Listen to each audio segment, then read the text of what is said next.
So Nicholas, in your book you talk about some of the big myths around family prosperity. Could you expand a bit more on those, please? Yes, a lot of myths surrounding family prosperity. One of my favourites, and quite possibly the worst one of the lot, is we're too big to fail. Now, I don't need to lecture you, Alistair, about this particular myth.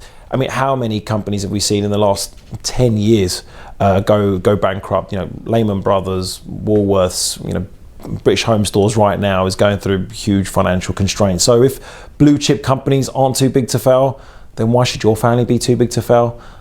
Take the Vanderbilts, for example. When turn of the 20th century, the family was worth close to $100 billion, give or take, in the time value of money. Within 75 to 80 years, there were no millionaires left within that family. I mean, that's just a shocking statistic. It can happen to anyone and everyone. You're never too big to fail. So that's one of the myths. The other myths that we see with families is that they have a will. They have a will, and everything is created in such a way that it's robust in terms of tax. I mean, yes, tax is important, but it's not the be-all and end-all. Wills do not communicate. We explain this to a lot of the families that we speak to. It's like, do not wait until you pass away to let your children know what they're going to get and why they're getting it. These are conversations that need to be made during your lifetime. Wills on their own, doesn't matter how robust they are, how tightly knit they're drawn up, or what trust structures you have, or how amazing your tax advice is. You need to be communicating today with your children, because if you don't communicate with them today, I guarantee you they're going to end up in court after you pass away. And I seriously doubt any first or even second generation wants that to be their legacy. Their kids ending up in court because mother, father forgot to explain to them, or completely ignored explaining to them why they inherited what they're going to inherit in accordance with the will. So that's another myth. You know, I have a will, therefore we're okay. Another myth that again I see time and time again is everything's okay today. And because everything's okay today, everything will always be okay. And this is also known as normality bias. Now, normality bias is exactly that. The false impression that you get because everything is okay today, and it's a false assumption that everything will always be okay. Now, we know that if you fail to plan, you're planning to fail. It's a common phrase. It's said time and time again. If you are not planning your family legacy, if you're not planning how your children and your grandkids are going to look after your wealth, then you are effectively planning to fail.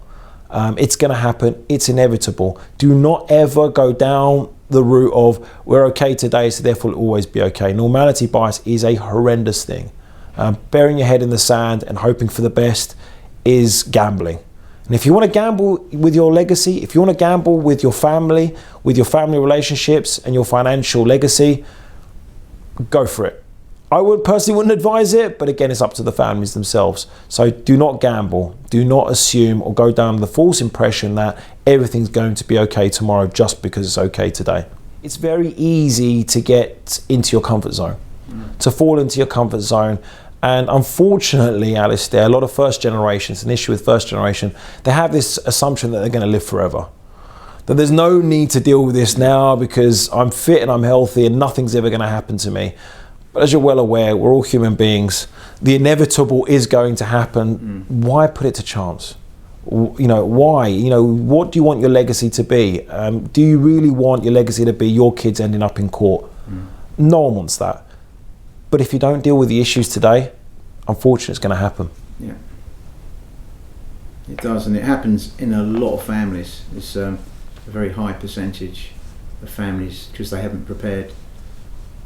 Hugely. I mean, we're dealing with a case now, Alistair, 4-year litigation battle. Unfortunately, the clients approached us way too late when the proverbial hit the fan, shall we say, and we had to uncover the issues that were going on between brother and sister. And it's been a horrendous and hugely expensive litigation battle. And that doesn't even include the emotional pains and the emotional costs of going to war effectively with your sibling. And we've seen it time and time again on a professional basis. We've had clients who have gone through, I call it divorce. Divorce doesn't necessarily mean husband and wife. We've had divorces between father and son, I explained to you before about brother and sister, and it's horrible, and it can be easily avoided. And you know what the reasons were? Communication. Comes down to that C word, is communication. It's a lack of communication whilst the wealth is being built, and unfortunately it ends in disaster. And if you to ask anyone when they're growing up, even those who are creating wealth, you know, I'm hopefully now that, you know, people are watching this video, maybe in the, you know, position that they're generating wealth, they're going to become rich, or they're going to start a family, or maybe they've got a very young family. I don't think any of them would want their kids to end up going to court or killing each other. And literally they are killing each other. It's an emotional battle. No one wants that. So what's the point? If you're going to work all these hours, you're going to create this phenomenal legacy with your amazing business, do you really want it to be destroyed? Do you really want your lifetime work to effectively be destroyed because you failed to plan?